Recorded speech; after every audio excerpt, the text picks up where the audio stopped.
Hi అండి, namaste. Welcome to Kriti's world. స్వామివారి సుప్రభాత సేవకి అలిపిరి మెట్లెక్కి కొండ మీదకైతే వచ్చేసాము. స్వామివారి దర్శనం అయితే 3:00కి ఉందండి. 2 AM అయితే మనం రిపోర్టింగ్ చేయాలి అని చెప్పేసి పేపర్లో మెన్షన్ చేశారు.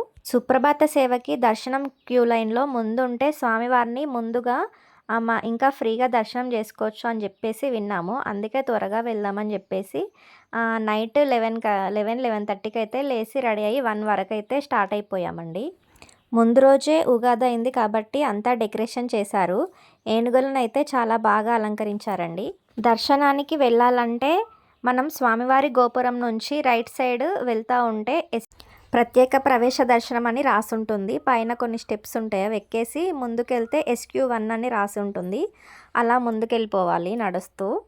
ఇలాగే స్ట్రైట్గా నడుస్తూ వెళ్తూ ఉంటే VIP బ్రేక్ దర్శనం అని, వైకుంఠం క్యూ కాంప్లెక్స్ 1 అని చెప్పేసి రాసుంటాయి. అలా ముందుకు వెళ్ళిపోతే 300 ప్రత్యేక ప్రవేశ దర్శనం అని చెప్పేసి అక్కడ ఉందండి.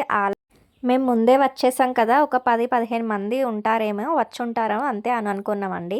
కాకపోతే ఇక్కడ చూడండి, వీళ్ళందరూ సుప్రభాత సేవకు దర్శనానికే వచ్చారన్నమాట. ఆన్లైన్లోనే 270 టికెట్స్ ఉంటాయి కదా, ఆఫ్లైన్లో ఎన్ని ఉంటాయో తెలియదు. మొత్తానికైతే మేమందరం అయితే ఇక్కడికి వచ్చాము. ఇక్కడ స్లిప్స్ అన్నీ చెక్ చేసేసి లోపలికి పంపించారు. ఆ క్యూ లైన్లోనే కాసేపు కూర్చోబెట్టారండి. మళ్ళీ టైం అయినాక లోపలికి వదిలారండి. మన ఆధార్ కార్డ్ని స్కాన్ చేస్తారండి మధ్యలో. అలాగే మన మొబైల్స్ కానీ లగేజ్ కానీ ఏమైనా ఉంటే అక్కడ కౌంటర్ ఉంటుంది, అక్కడ ఇచ్చేసి వెళ్ళాలి. సుప్రభాత సేవలో మనం స్వామివారిని ముందు ఉండి జరిగే సేవ మొత్తం చూడాలి అనుకుంటే మాత్రం మనతో పాటు లగేజ్ కానీ మొబైల్స్ కానీ ఏం తీసుకురాకూడదండి. ఎందుకంటే అవి మనం మళ్ళీ కౌంటర్ దగ్గర ఇచ్చేటప్పుడు మనకి టైం వేస్ట్ అవుతుంది. అవి తీసుకురాని వాళ్ళు ముందు వెళ్ళిపోతారండి. మనం సుప్రభాత సేవని ఫస్ట్ నుంచి అంతా చూడాలంటే మనం గుర్తుపెట్టుకోవాల్సిన 2 విషయాలు ఏంటంటే, మొబైల్స్ అండ్ లగేజ్ అస్సలు వెళ్ళకూడదు మనకు కూడా. అలాగే సెకండ్ వన్ ఏంటంటే, ఇంకా టైం ఉంటుంది కదా, మనల్ని ముందు 1:30కి అలో చేస్తారు కదా, మన టైం అయ్యే వరకు మనల్ని కాసేపు కంపార్ట్మెంట్లలో కూర్చోపెడతారండి. ఆ కంపార్ట్మెంట్లో కూడా మనం ఎక్కడైతే ఆ డోర్ ఓపెన్ చేస్తారో ఆ లైన్లో కూర్చుంటే త్వరగా వెళ్ళచ్చు డోర్ ఓపెన్ చేసిన తర్వాత. లేదు ఆ లైన్ ఫిల్ అయిపోయింది అనుకుంటే ఆ దారిలో వెనకాలే కూర్చోండి. అంతేకాని మధ్యలో వచ్చి కూర్చొని రెస్ట్ తీసుకుందాం అనుకుంటే మాత్రం అందరం ముందు వెళ్ళిపోతారు, మనం మధ్యలో అయిపోతాము. మనం 12కి 1కి బయట వచ్చి లైన్ కట్టింది లెక్క కాదండి. ఇక్కడ లోపల కంపార్ట్మెంట్లో ఎవరైతే ఓపెన్ చేసే గేట్ దగ్గర ముందు ఉంటారో వాళ్ళే ముందు త్వరగా వెళ్ళిపోతారు.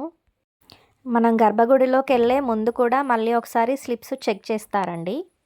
ఆధార్ స్కానింగ్ మనల్ని కూడా స్కాన్ చేస్తారు కదా, అవన్నీ 2 టైమ్స్ జరిగాయండి. అంతా అయిపోయిన తర్వాత మొత్తానికైతే బంగారి వాకిల్లోకి పంపించారు మమ్మల్ని అందరినీ. ఫస్ట్ అయితే కాగడాతో దీపాలు అయితే వెలిగించారండి 2. తర్వాత 2 బిందెల్లో వాటర్ తీసుకొచ్చారు. డోర్ ఓపెన్ చేసిన తర్వాత ఆ వాటర్ని అయితే గర్భగుడిలోకి తీసుకెళ్లారు. ఇదంతా కట్టెని వేసే చేస్తారండి, మనకేమీ లోపల ఉన్నది ఏమీ కనిపించదు. బయట చేసేది మాత్రం అంతా చూడవచ్చు బంగారు వాకిల్లో ఉన్నప్పుడు. బంగారు వాకిల్లో మేము ఒక 30-40 మినిట్స్ అయితే ఉన్నామండి. స్వామివారికి సుప్రభాతం పాడుతూ మేల్కొల్పారు.